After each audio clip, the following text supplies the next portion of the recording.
Thank you, Pat, and thanks, everybody. It feels very much like coming home and watching the sunrise over the Massanutten just brought back so many memories. Growing up on the hill just a couple blocks away, and every morning I just remember that line of Massanutten Peak and the sun just coming up is it's really embedded in my subconscious in a very serious way. And actually, I tried to live in the Midwest, in Chicago and Evanston, for about 5 years, and I never could quite feel at ease because there was no mountain around to watch the sun coming up. That flatness was nice. Met wonderful people, had a good time, but I was never quite at ease because of that. And so this valley has meant a lot to me, and it's wonderful to be back here. I wanted to first of all say I am not an academic. I'm not a scholar. I will be talking about my personal experience, and it is who the things that have helped to make me who I am, but it is very personal, and I will be sharing kind of those experiences with you. The Mennonite Central Committee is probably the organization that had the most profound effect on me, and over the years, I've struggled with what the Mennonite Church and the Mennonite Central Committee should be, and got my first lessons on that from MCC in Vietnam in the middle of the war zone. Back in that era, Mennonites believed very strongly that we knew that we were responsible to give the cup of cold water, to share the food and clothing with people who needed it. And MCC had been doing that from the beginning. And it was interesting to me that MCC was naturally at that point attracted to Vietnam as a conflict zone. I mean, you can't work everywhere. And there was an even attempt by MCC to start in Vietnam in 1951 under the French. And eventually that didn't work out, but the French were not eager to have MCC there. But after the French left and the division of Vietnam happened, Ori Miller was right there to try to figure out whether or not MCC should be involved, and quickly decided that was something that MCC should be doing. We should be in the middle of a conflict zone. We should be showing the alternative vision which Mennonites and Anabaptists have believed in over the years. Going to the difficult spots, loving in places where love is not naturally known. I had been taught well at Eastern Mennonite High School and Eastern Mennonite College, and I knew that Jesus wanted me to be someone who reached out to everyone. And I was assigned to a small village in central Vietnam, Tam Kỳ. I was the first MCC volunteer there. It was a difficult assignment. There had been, the war had come to Tam Kỳ 2 years before I came there. There were lots of refugees there. I remember going in there, and there was, of course, no hotels. So the first thing I did was, the only place that you could kind of stay was the Americans welcomed you. There were three options. There was a CIA headquarters called the U.S. Embassy. There was a military advisors headquarters called MACV. And then there was the USAID, which was Agency for International Development. I thought, well, that that sounds closest to who we are, so I kind of moved in with them, but it was very uncomfortable. First of all, it was surrounded by barbed wires and landmines and machine gun posts. And in the evening, you were not allowed to go outside the AID compound. And Vietnamese who were allowed to come in during the day, and in fact, many of the guards during the day were Vietnamese. At night, no Vietnamese,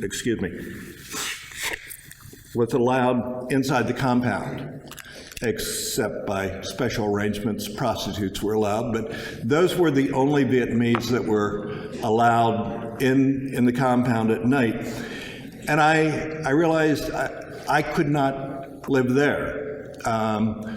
So I rented a small house across the street from a Catholic high school where I was teaching English, where I was figuring out what else I could do. And the woman that was there said, well, you know, I've got a 4-foot wall around this house, and if you put about a good roll of concertina on top and get yourself a .50 caliber machine gun for the front yard and a steel gate, you'll be able to hold off the National Liberation Front when they take over Tam Kỳ until the Marines can come down and rescue you. And I said, no, Baang, that's not how I want to live. And you know, I never put a gate in that 4-foot wall. I never put any landmines or concertina. And one of the things that I discovered is often people kill in a war zone because they are afraid of being killed. And one of the strengths of a peacemaker is if everybody knows you have no weapon and you don't even have any defense, you're not a threat. And I was there for 3 years. The National Liberation Front took over about a dozen times while I was there. Every time they attacked the CIA headquarters, MACV, and the USAID compound. And the one bungalow in Tam Kỳ where an American was living and had no walls and no defense was never attacked. Now, I was sure that I was protected when I was there because God took care of me, and that was true. But I returned actually 40 years later and discovered one of my most best friends there actually had 4 brothers, and they were all on the other side. And 2 of them were killed during the war, 2 survived. I was introduced to the 2 who survived. They knew all about me, and I had known nothing about them. But I did make friends. I made friends with many people. I knew that that's what Mennonites do. And ultimately, that came into conflict with the military. Never with the soldiers, incidentally, but with the officers. It turns out that it is hard on the morale of the American fighting man to have a pacifist living in their midst and not being harmed in the middle of a war. I started a literacy program, and pretty soon I was invited out to border areas, and I was able to travel on a bicycle or a Honda 50 in places that Americans couldn't safely go in an armored personnel carrier. And the military started to notice that. There was soon a conflict. Colonel Brierton was the supposedly senior civilian. He was a colonel, but he had taken a military leave so that he could be the civilian military advisor in Tam Kỳ. And he wanted me moved out. And he put pressure on the embassy in Washington. They spoke with MCC directors, and it came to a real conflict. And you know, MCC said, well, I think we're going to have to pull you out. And I said, well, can you tell me, have I done anything wrong? And if I've done anything wrong, I will apologize or I will resign. And they said, no, you haven't done anything wrong, but we're in a conflict with the military. And we need the military because we we dispense a lot of material aid here. And the military helps us get it through customs. The U.S. government helps us get things in. And we really can't afford to have a conflict with the military. And they want you out of I-Corps, the heavy combat zone in the north where both Pat and I worked, as well as Earl. So I was called down to Saigon to consult with them and to get reassigned to another place out of the war zone. On the way down, I ran into a journalist, actually in the Quang Hai airport. And the journalist said, you know, I've heard there's this pacifist up in Hue that the military is trying to kick out. Do you know anything about this guy? And I said, yeah, he's a good friend of mine. He worked for International Voluntary Service, Dave Nesmith. And he said, do you know, and I said, yeah, he's a fabulous, he's a chicken farmer. And he's been working up there, and he's made friends with lots of the people in the area. He's very widely respected. He's a good friend of mine. And the military is threatened because he's making friends with all kinds of people, and they're trying to kick him out. And I said, as a matter of fact, the same thing is happening to me, and I'm just up here in Tamki, just 50, 75 kilometers north of here. And he said, well, do you mind if I interview you and take a picture? So actually, he was a journalist writing for the National Catholic Reporter, and he wrote an article that that came out in the National Catholic Reporter, raising kind of three issues. One was the military that's destroying Vietnam was kicking out a literacy worker and an agriculturalist who are actually helping Vietnam. Then you had, IVS was a non-government organization. You had the government telling a non-government organization what to do, and that's not supposed to happen in a democracy. And then you had the church-state relationship with MCC. But the thing that surprised me the most was actually the head of IVS had taken a principled stand and told the U.S. government, you kick Dave Nesmith out of Hue, all of IAVS is going to leave from Vietnam. We're going to pull all of our staff out. And MCC said, well, we really can't have a conflict with the military. Actually, when it hit the National Catholic Reporter, it actually got picked up by the New York Times, and there was a front page story on it. And suddenly, everybody backed off, and I was able to go back to Tam Kỳ. But leadership makes an incredible difference. And at the time when I went to Tam Kỳ, the leader there was Attlee Beachy, who for Attlee, the peace witness was absolutely central. And I know that if he had been there, he would have said, no, we can't pull Doug. By the time the conflict with Colonel Bryant came along, leadership had changed. And the priorities slipped to making sure we got the relief supplies into Tam Kỳ. At the end of my time in Tam Kỳ, there was a group of teachers I'd worked with who wanted to throw me a farewell party. I'd had a very successful program, a literacy program that used high school students, about 90 high school students, to teach 4,000 Vietnamese children how to read and write their own language. It was an amazing program. Don't have time to talk more about it, but and going back 40 years later, I was welcomed into Tam Kỳ. The other great thing you learn about working as a pacifist is there's no collateral damage when the weapons that you use are love and truth. There are when you use 500-pound bombs. But anyhow, on the farewell party, I'll never forget, there was a toast of one of the teachers who came up and he said, Doug, he said, you have loved our town. You have loved our children. We want to thank you for that.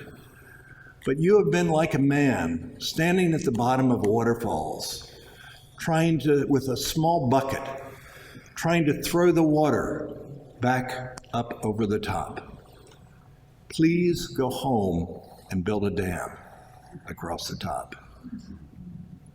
That changed me. That changed my life. I came home and, you know, I didn't have any guilt about the work that I had done, but I had tremendous survivor's guilt. You know, I was able to leave, none of my Vietnamese colleagues could. I had lost both Vietnamese and American friends in Vietnam, and I was able to come back and go to graduate school. But I threw myself into the peace movement. And I was only in graduate school for about a year and a half, and a call came and said, Doug, there's the National Student Association is taking a group of students to Vietnam. We're going to try to go to Saigon and then go to Hanoi and negotiate a treaty between students. Kissinger had been in Paris negotiating for 2 years and hadn't gotten much beyond the size and the shape of the table. No progress at all, and we think we can make some progress. And none of the other students speak Vietnamese, and you do. Would you join? And I said, of course. So I traveled, actually this November, it'll be 50 years ago, with a student delegation, 14 other students from across the country.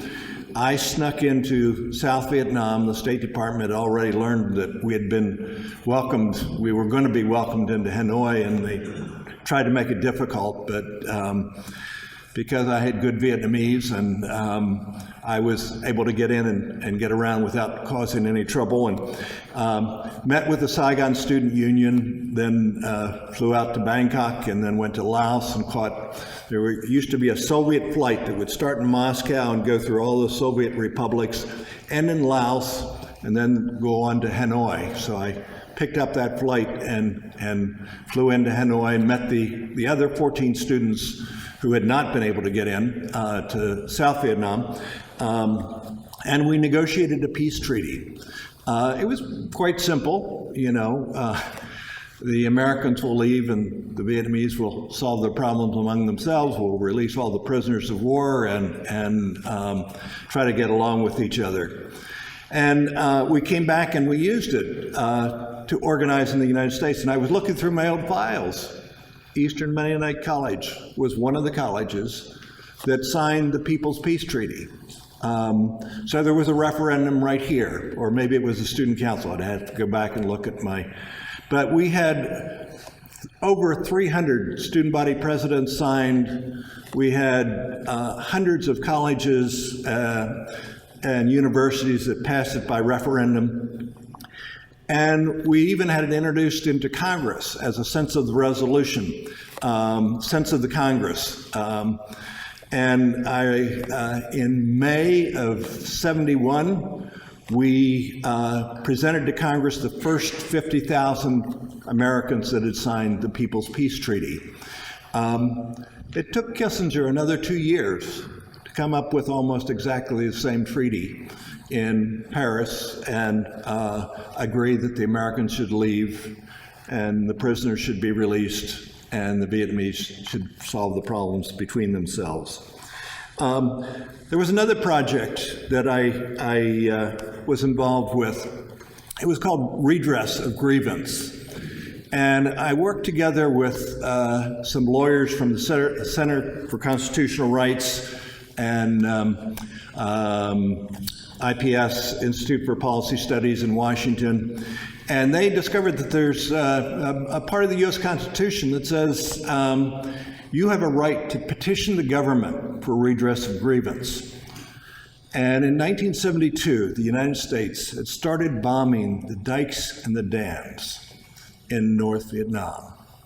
This is to destroy an agricultural system that had been in place for 1,000 years. We were committing an international war crime, a crime against humanity. And the lawyer said, we should petition the government for redress of grievance. We need to call on the American academic, religious, and cultural elites to come and get arrested in Washington. I was one of the organizers for that. And Joan Baez and Judy Collins gave us their Rolodexes, and we called everybody, and we called these people. I got Noam Chomsky and Richard Falk arrested. We got Grace Paley and Muriel Rukeyser and all kinds of writers and artists, William Sloane Coffin, Thomas Gumbleton, religious leaders. And I thought, Mennonites should be there too. And I wrote a letter to John Howard Yoder. And I said, John, we're calling on the cultural elite of the United States at this moment when we are bombing the dikes and dams in Vietnam to come and to petition the government for redress of grievance and to agree to stay in the Capitol Rotunda until they either accept our grievance or arrest us. And Joan Baez and Judy Collins are going to be there, and lots of other cultural and religious leaders. My boss, and at that point I was working for the United Methodists, she was going to get arrested. Her bishop was going to get arrested. And I said, the Mennonites should be there. And John wrote back and he said, well, Gandhi said that civil disobedience really is only the thing that you do at the very last resort. You have to exhaust all other options before you move to civil disobedience. And I haven't exhausted all other options. And I heard back and I said, John, this war started 7 years ago. We've killed, probably 1 million Vietnamese by now. Why haven't you exhausted all of the other options? But at that moment, in the Mennonite tradition, we didn't really understand civil disobedience. John didn't come, he didn't refer me to anybody else. There were no Mennonites arrested in the several hundred cultural elite that we were able to get arrested.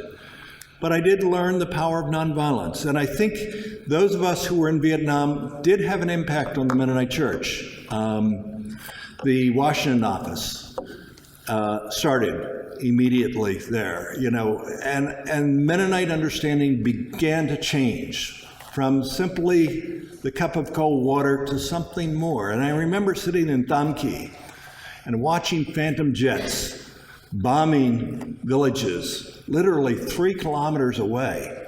And you could see them dime bombing and thinking, the decisions on sending those bombers there, those are made in Washington and in New York and in corporate headquarters.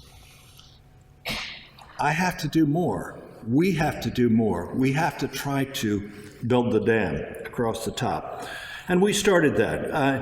I then, after the Methodist, went to work for the American Friends Service Committee. I learned a lot from AFSC and from the Quakers in general.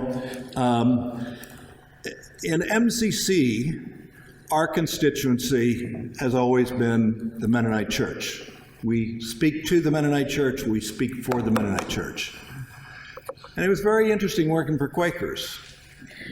Quakers bring a peace voice, and they speak for the Quaker community, but they don't speak to the Quaker community. They speak to the world. They think their responsibility is changing the society in which they're in. Now, part of it comes from a difference. William Penn actually was a part of the government and tried to govern in a honest and peaceful way until the conflicts became too great with the people who wanted to steal the Indian lands, and then he had to leave. But he actually believed in trying to change the society as a whole. We Mennonites, we have tried to say we will be the community of peace ourselves. We'll be the quiet of the land. We will not interfere in other people's businesses. And we will commit civil disobedience if we are requested to fight and kill. We will refuse. But that's really about the only way. And it was interesting learning a bit of Quaker history. Mennonites never owned slaves. Many Quakers actually owned slaves. I remember hearing stories of friends meetings where they had to wait for certain Quakers to die before they could get a consensus against slavery. But the vast majority of Quakers were very active in the anti-slavery movement, in the women's suffrage movement, in the civil rights movement. I went through Eastern Mennonite College in the middle of the civil rights movement, and I can't remember a single class on it. I never went to a civil rights demonstration, and I graduated in 1966.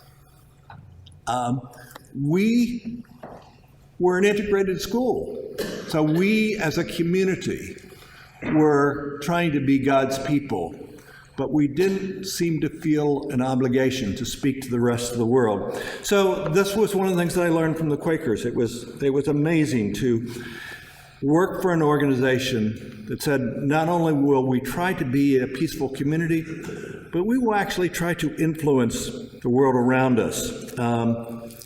After AFSC, I worked for the Fellowship of Reconciliation.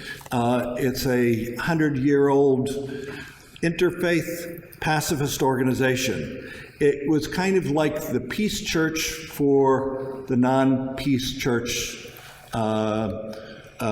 denominations. And it started actually out of World War I, when a British Quaker and a German Lutheran pastor were at this conference in Switzerland, where religious leaders from all over Europe had come together to try to prevent World War I. They could feel the tension in the air. They knew that we were close. And they had this fabulous religious conference. Everybody said they believed that peace was the will of God. And in the middle of the conference, the Archduke was assassinated in Sarajevo. And war broke out. And all of their nations called their people to come back, and their clergy to join their respective militaries. And this British Quaker and this German Lutheran who were riding together said, no, we will not participate in this sham. We will form a fellowship of reconciliation that crosses all races and religions. We will never accept to kill in the name of any God. FOR was really important for me, for introducing me to the faith community of people from other traditions. Now, I had actually met them in Vietnam first, the Buddhists. And actually, I discovered FOR when I was in Vietnam. And it was very, very helpful to me because living in the middle of a war zone, you kind of see how people live. And I had seen that the Buddhists were people of God. And I had a theology that did not accept that at all. I remember Pat and I coming back and working on Dad, that we had met people of God who were not Christian. They didn't know anything about Christ. And yet their lives exhibited the fruits of the Spirit: love, joy, peace, long-suffering, gentleness, meekness, goodness. And actually, many of the Christians that we met had not always done that. So it had been very helpful in discovering FOR and then later on working for FOR. And in FOR, probably the thing that meeting Muslims and a Bosnian student project that I started during the war in Bosnia, trying to find homes and schools for Bosnian Muslims and mixed family students who were unable to continue their education simply because they were from Muslim or mixed family. It was one of the most amazing programs that I've ever done in my life. I still look back at it as a miracle. We brought 165 Bosnian Muslim high school and college students out of the war zone in the middle of a war, and we placed them in homes and schools across the United States. We have students who graduated from Harvard, from Yale, from Princeton, Swarthmore, Haverford, none from Eastern Mennonite College, but Goshen College and Bluffton College. Actually, Bluffton College had the most schools, the most students of any of the colleges. Some of the universities in various of the colleges had more, but Goshen College of any college had more. Jim Satterwhite, a professor out there, just really took this in. It was an amazing experience. And amazing for me, we took 2 Muslim students into our Judeo-Christian home. And my children, who were then in grade school and middle school, elementary school and middle school, had 2 Muslim older brothers. We are still in touch with both of them. It was an amazing experience. Having a Muslim as a part of my family. And it was something that I thought Mennonites and Quakers would really get involved with. And lots of Quakers did. Bluffton College and Goshen College, even Bridgewater College did. But I think I was probably the only Mennonite family that actually hosted a Muslim student in our home. At that point in the Mennonite Church, and this is the early 90s, the understanding that Muslims could also be a part of God's family, that they could actually be a part of our family, that was a little far and a little foreign. But it was an incredible experience for me. I will never be the same. I have 2 Muslim sons now. They are both grown, both married, have their own children and grandchildren. I'm in touch with both of them, have visited the one in Toronto and the other in Paris. Interestingly, they felt very comfortable in this country. They had both gotten graduate degrees, had good jobs, until after September 11th. Now, these are Slavic Muslims, and they have names that could almost pass. Damir, Samir, not every American would immediately know. They didn't look Arabic or Persian. They're Slavs. But it was interesting. They felt comfortable in this country until after September 11th. And immediately after September 11th, the tone in this country changed. I could never do the Bosnian Student Project after September 11th. Bringing 165 Muslim students, we can't bring any Muslims into the country anymore, almost. But it was, they both felt uncomfortable, and they both immediately looked for jobs and left the country as soon as they could, because they could feel the change in tenor in this country. And I have realized as a peace builder, during the Cold War, I realized that much of our work needed to be with people in communist countries. That was a demon that the U.S. was struggling against, and MCC recognized that. They placed people in Yugoslavia and did all kinds of things to try to reach across those boundaries. But after September 11th, the enemy has changed. The enemy is the Muslim, Arab, and Persian peoples. And I have realized that is the important work that we need to do at this point. When the Afghan war started, I called MCC and AFSC, and I said, we're going to be attacking Afghanistan within the next couple of weeks. You could hear it in the rhetoric, you could see the buildup, you knew that it was coming. And I said, this is the richest country in the world. It's going to be attacking the poorest country in Asia. And I said, the peace churches should publicly go and be taking to Afghanistan the things that they really need. They need food, they need medicine, they need clothing. And we should do that publicly. And I said, the other thing is, it's very clear. I knew already, this is going to be a war against Islam. I said, we need to be doing this in partnership with a Muslim organization. And MCC and AFSC, I knew both of the Asia directors in both organizations well, and they both got back to me immediately, and they said, that's a fabulous idea, but it's impossible. You know, the Taliban have kicked out all of the missionaries and everybody, and the neighboring countries have closed all their borders, and actually, we don't know any Muslim organizations that we could partner with. But if you know anybody, and if you can figure it out, do let us know.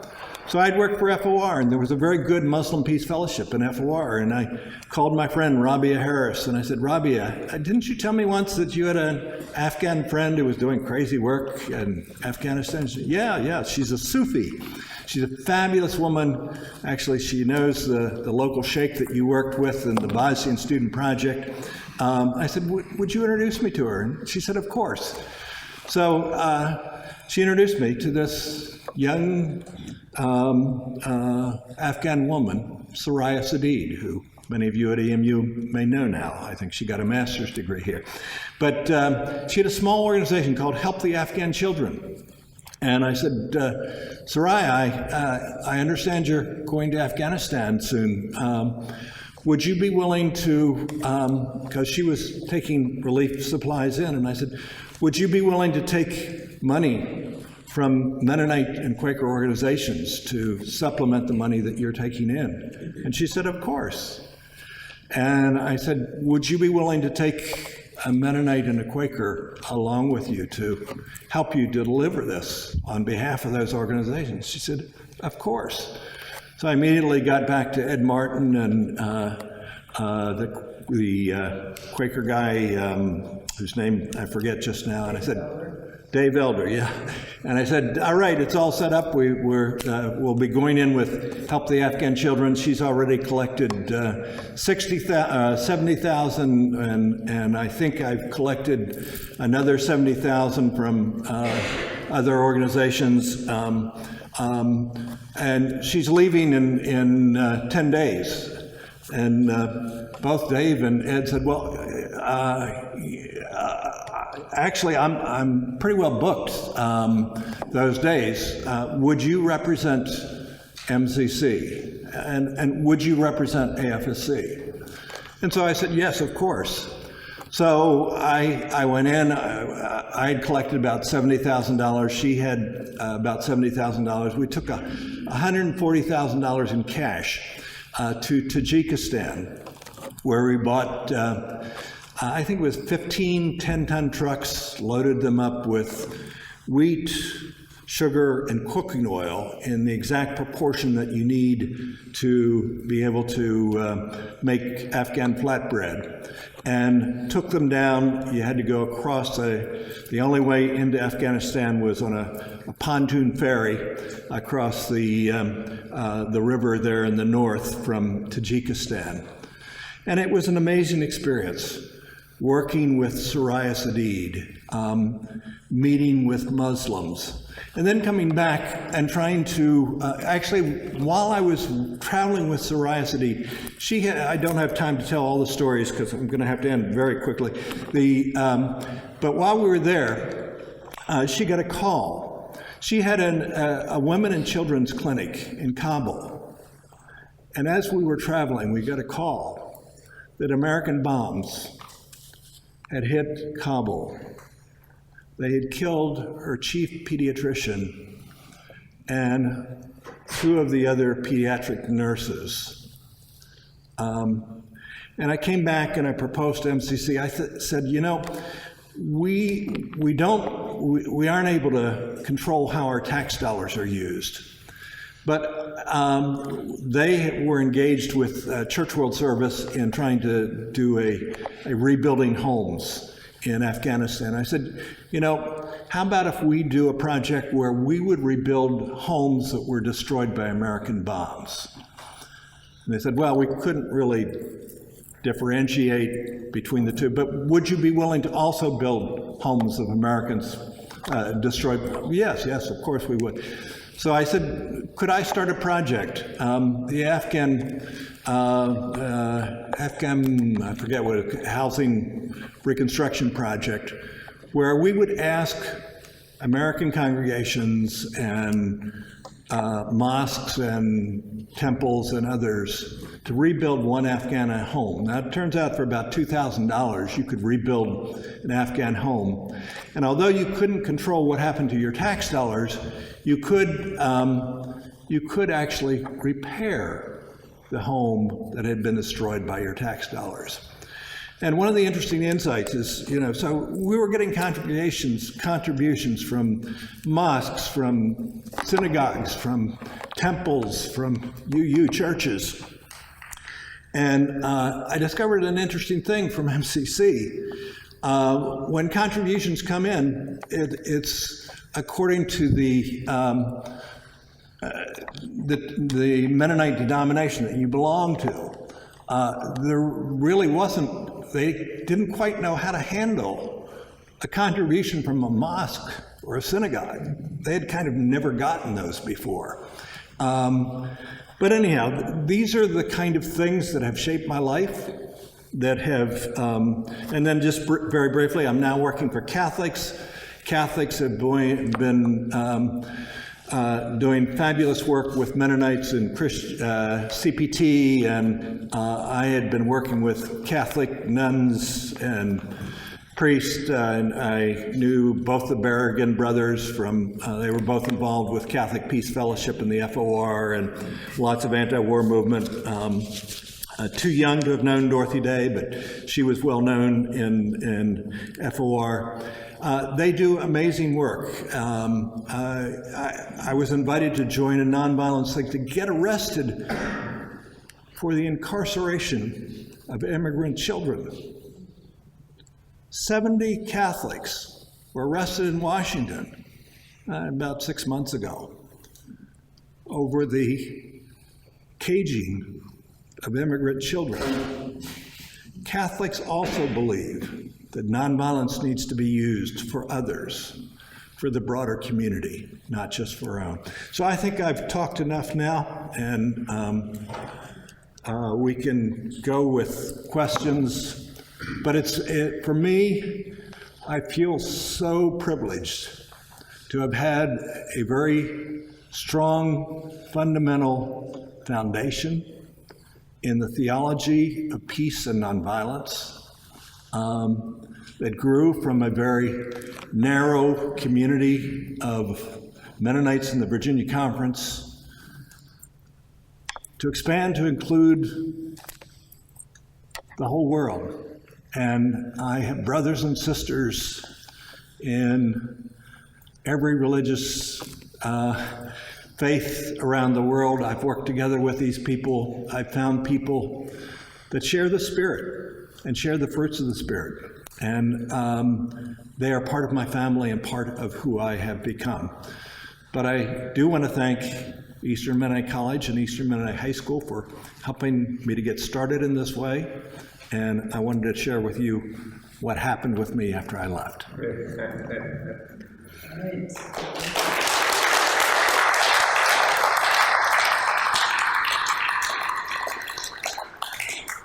So we have a bit of time for your questions, comments, reflections. Raise your hand and I'll bring you a mic.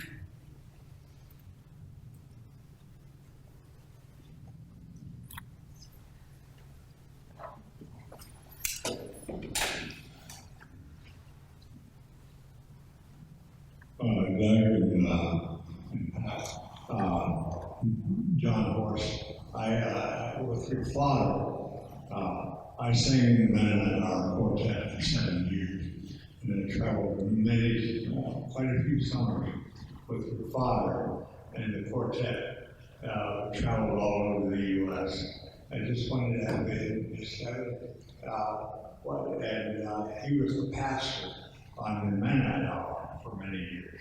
Just wondering if you had any comments on that. Yeah, I mentioned that Pat and I kind of both challenged Dad when we got back from Vietnam, and I'll never forget his response. And he went over and we discussed for a while, and finally he went over and there was a Bible on the coffee table, and he went over and put his hand on the Bible and he said, I'm a minister of the gospel, and I've been preaching the gospel from this book for 30, 40 years, and the Bible says there's only one way to God, and that's through Jesus Christ. And he says, I can't begin to question that now.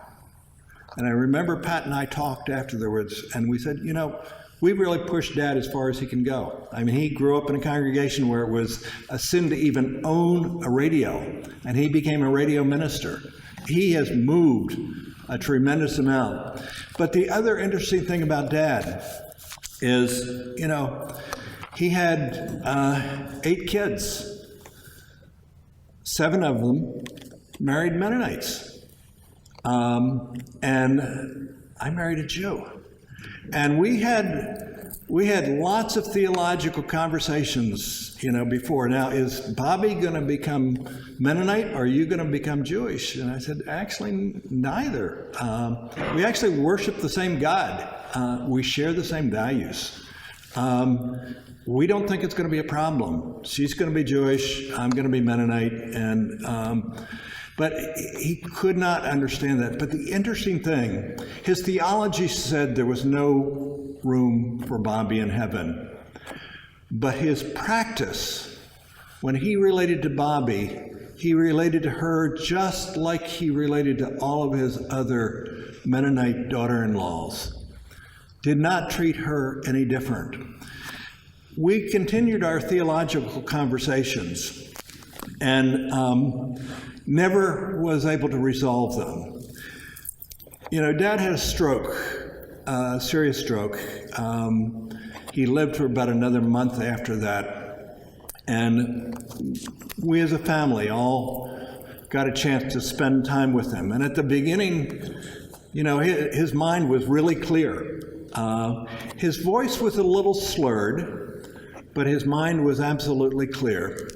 And there was one time I called in. He was at the hospital, and Miriam was there, my oldest sister, and she answered the phone. And the interesting thing about Dad was, after the stroke, when his voice was slurred, when he was in prayer, there was not a bit of a slur. There was no slur. It reached a deeper part of his soul that had not been affected at all by the stroke. And so when people would come to visit, he would often spend a lot of the time in prayer because it was the easiest way to communicate. It was part of who Dad was. So Miriam said, Dad's in prayer with some of the congregation from North Carolina. I'll wait until he's finished with the prayer, and I'll tell him that you're on the phone, and I'll give him the phone and you can talk with him. So he finished the prayer, and she put the phone down to Dad, and Dad stayed in his prayer mode. And for the first time, there were two theological conflicts that Dad and I had. One was Bobby and the fact that she was Jewish, and the other was I was not a minister at that time. I actually have become one since then, but that's another story. But he said, peace work is okay. Mennonites believe in peace work. That's really good. But you really should become a minister. That's God's highest calling. Peace work is okay, but that's the second. And if you save everybody's souls, we won't have war anymore. I don't know what he'd do with all the evangelicals who are supporting Trump, but so that was the other conflict that we had. And when Miriam put that phone down to Dad, and Dad stayed in his prayer mode, he said two things I never thought I would hear from Dad. Dad said, Bobby has been an incredible blessing to you and to your children and to your family. And your peace work has been a blessing to the Mennonite Church and to the world. For the first time, he was able to express a total embrace of Bobby and of my calling as a peacemaker. And it was, we were able to have some other conversations after that. That month, his last month, was an incredible time of healing and openness. So when Dad died, he was totally able to accept Bobby and I'm sure many other people who hadn't come through Jesus to understand God. And I would just add that he, at least the times that I was with him, that he would always say to everyone who came into his room, his hospital rooms, they were giving, "I love you," which is not something we heard often. I mean, not that we didn't feel love, but that wasn't something he did in the Mennonite families in those states. So he was free. Any other questions, comments?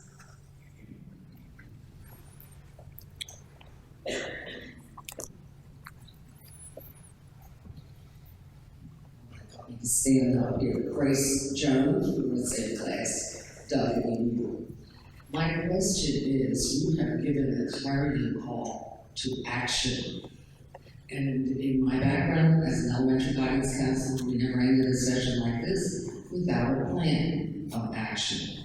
Why can't the Mennonite Church get organized in terms of where are the addresses, the MCC offices, the kinds of things you're talking about, centered to send emails for responses, for head count, for answers, the same as we're doing for politics right now. Why does that not happen in an age of technology? And you're looking at people who really have time, in my opinion, for church, a lot of you here, we're assumably retired, you're still committed to Jesus Christ, to peace. Everyone here, I would assume, is. We've had experiences in South Korea where I was able to take the hand of a master of a Buddhist, I guess you would say, seminary in a sense, and with both hands and about to say, the peace of Jesus Christ be with you. I didn't know what would happen. And he returned the bow and said, peace with you, and invited our son, us all to stay for the last meal of the day on Buddha's birthday. This was through our son's connection and teaching at Dongdo University, which is Buddhist. I think we forgot to say who we are. I thought I should not say Jesus' name in a Buddhist seminary. Why not? That's who I was. I'm asking a specific for you to say something about organizing our responses. Who can we send an email to? Those of us who don't have it. Where can we drop the envelope in the church, the congregation? We're so disorganized as Mennonite Church USA or whatever right now, but we still have a sense of community, of purpose, of loci of control somewhere that we could communicate our convictions and give support. Just anything you can say to that for those of us who want to go out there and do something like within our own day and lives. Thanks. Thanks for all you shared. Well, thank you. Some of us have been trying to push the Mennonite Central Committee to re-engage with Iran. I think Iran is probably the biggest enemy of the United States right now. And there was a period in MCC history, I think, where it would have seemed natural we would be engaged with Iran.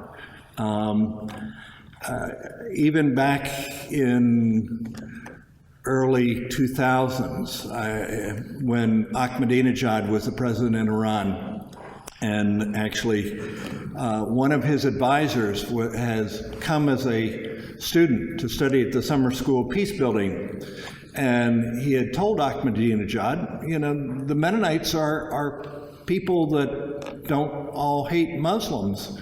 And you should contact the Mennonite Central Committee to see whether or not they would organize a meeting of religious leaders when you go to New York to address the UN General Assembly.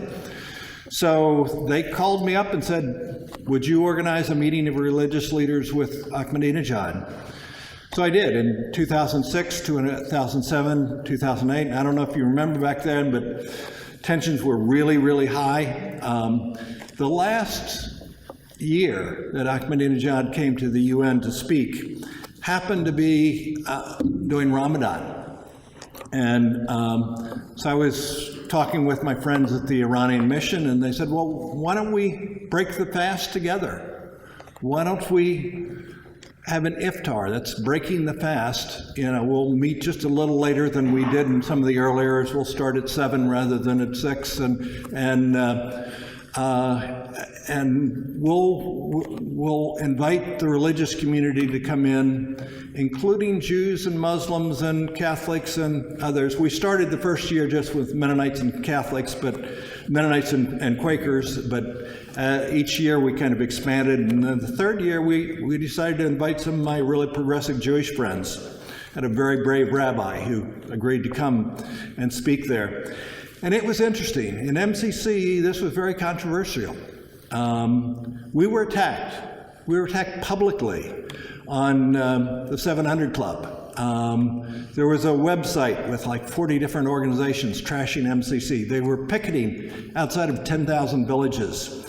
And the struggle within MCC was really intense. And it was interesting. The communications people and the fundraisers said, we have got to kill this. We can't allow this to go forward. It's going to hurt MCC fundraising. It's going to hurt our relationship with the broader Mennonite community and raising money. We've got to stop it. At that point, Ari Clausen was the head of MCC, and she told me afterwards, she decided what she would do is she would call the religious leaders of all of the Mennonite denominations that support MCC and say, this is an incredible controversy. The UN office wants to host a dinner to break the fast with Ahmadinejad and to meet and talk about how people of faith can work together to prevent a war. And the evangelical community, the Zionist community, I mean, I was getting death threats in the UN office. They totally destroyed my email account. It's very controversial. What should we do? And she told me that to a person, the heads of the Mennonite denominations back in 2008, I guess that would have been, or 2009, said, no, this is what Anabaptists do. We will eat and pray with anybody who invites us to do so. And we went ahead, and there were a lot of Mennonites who called in and said, you will never get another contribution from me again. Actually, most of the people who called in and said that actually looked up the records and they had never given to begin with, but there were some who were, and actually MCC bureaucrats had to spend a lot of time healing the wounds of that. And so now, probably 10 years ago, MCC had a very dynamic program in Iran, where we sent Mennonite couples to Iran and took Iranian couples to Canada in exchange to learn about each other's cultures and religions and faiths.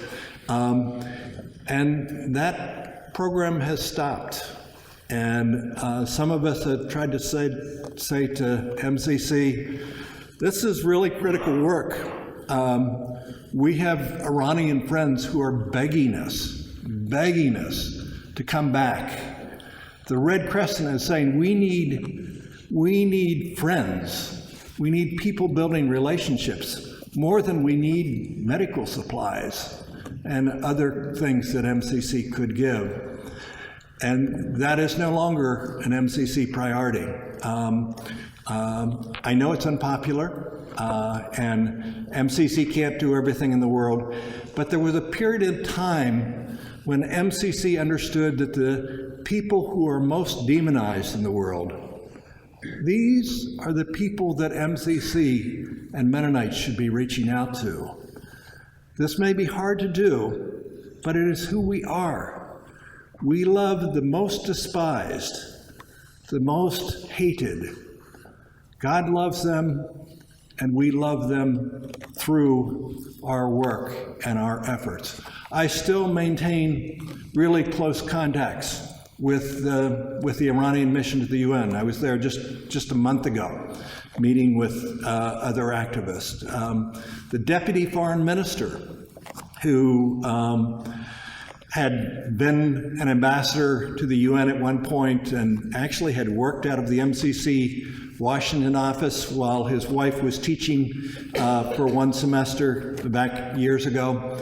I meet with him every year when he comes for the opening of the General Assembly. He's an advisor to the President and the Foreign Minister. And for the last 2 years, he has said, I would like to meet with MCC. MCC has been too busy to meet with him. But we've kept asking. And if you want to contact MCC, their address is 21 South 12th Street, Akron, Pennsylvania, 17501. And if you know board members or others, I'm now working with Catholics, so the Mennonite Church is not the primary part of my work, but I am still a Mennonite, and I care about what's happening with Mennonite institutions. I care about what's happening to our church. In some ways, it has felt to me that MCC has kind of evolved into a really good relief and development organization. We're like Oxfam. We're doing good, solid relief and development. And I remember one of the area directors was telling me, it used to be, as an area director, I would get a letter from from all the countries that I supervise, maybe every other month. And they would send me a letter, and they would tell me exactly what was happening in their area, what the real struggles and the conflicts were. But about 10 years ago, MCC got into the modern age, and we do planning, monitoring, and evaluation. So we now have a really good computer program. It's quite elaborate, and each month, every one of the country directors has to spend a lot of time filling in all the questions on the computer program. And this area director told me, he said, I don't learn a thing from that. There's good stuff for the donors. They tell you how many orphans have been fed, how many children have learned, and what the gender ratio is our recipients, and all sorts of good information. You can put it on graphs, you can do charts. But he said, I no longer really know what's really happening in the hearts. There was a period of time when it was the relationships between people that was emphasized in the Mennonite Central Committee. We were the representative of God. We were trying to exemplify a different kind of relationship. Now we are really efficient. We educate or provide health to the right, proper gender levels in these. We can tell you what percentage of children in this village have been helped with whatever, and how it has changed from this many children being vaccinated to that many children, or the increase in body weight. But we no longer know what's happening in the hearts and the minds of the partners that we work with. But we can tell you what we've done materially, how much we've distributed.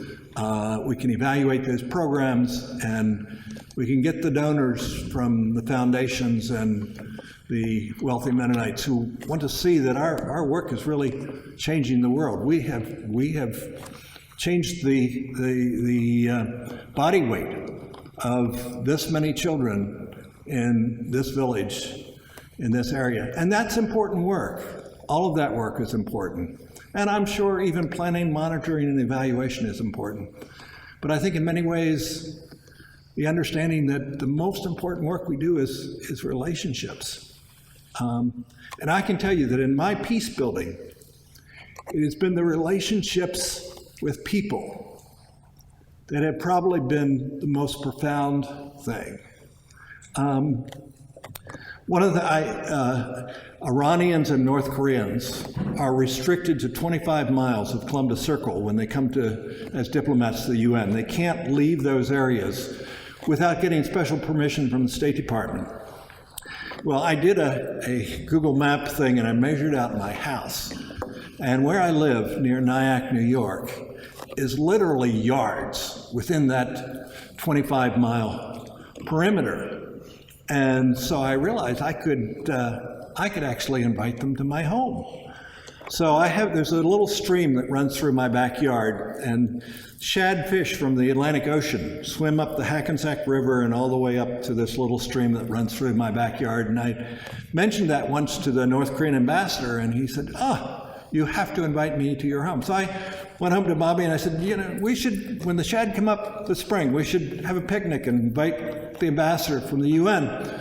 He said, sure.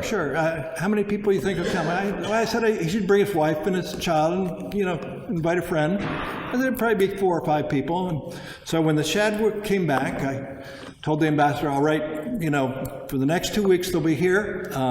Let me know what weekend it works. So I think it was a Thursday. He called me and said, all right, well, we're coming up Saturday. We'll be up around 10 o'clock and we'll have a picnic and make sure you've got the fishing rods ready and all of that. And so I said, how many people are coming? 22. My wife almost wanted to kill me. We had 22 North Koreans at a picnic in our yard, fishing in our stream. I invited a Korean Mennonite pastor from Washington. My intern that year was a South Korean Mennonite. I had a few Korean American peace activists who they all knew. So we had about 5 South Koreans or Korean Americans and 22 North Koreans, children and grandchildren, guards, probably intelligence agents, ambassadors, wives, children. It was an amazing, amazing time. We ate, we drank, we fished, and we did this several times. When an ambassador leaves the UN from North Korea, there's no way of being in touch with them. They're gone. Their email doesn't work, their cell phone doesn't work. And so one of the ambassadors who had been to one of the early picnics been gone for 2 or 3 years. And I came into work one day and picked up my phone, and here was ambassador on the line, and he said, Doug, he said, I'm back in New York, across the street at the UN. Come and meet me in this and this lounge. My wife has sent some presents for you. I said, great. So I grabbed some presents myself and went over there. He gave me 2 wonderful bottles of herbal liquor. And on the outside, it had a list of all of the diseases that it cured. And I have not gotten a single one of those since then.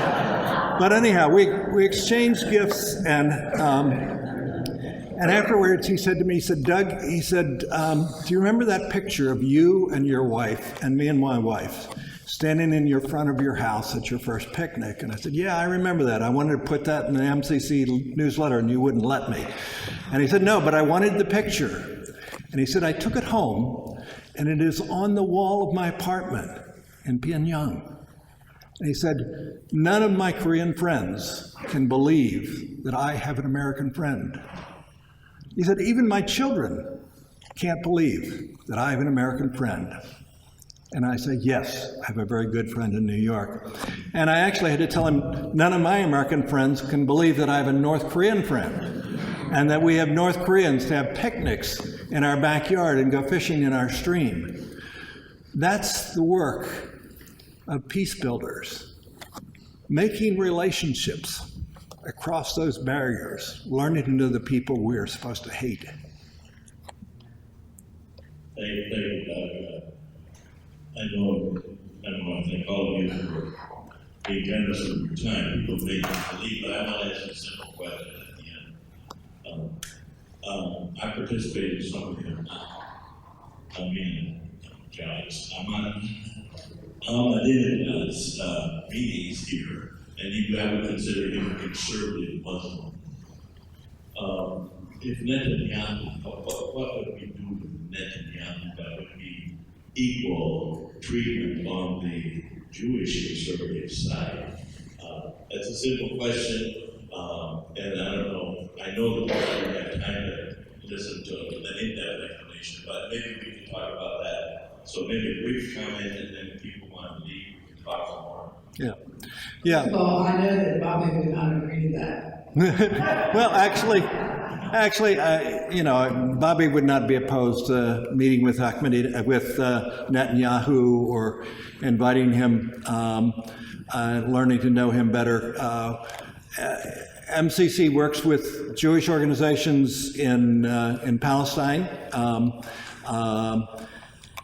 I have invited when I was the chair of the Israel-Palestine UN NGO working group, I invited the Israeli ambassador to come and meet with our group. I've always been open to meeting with them.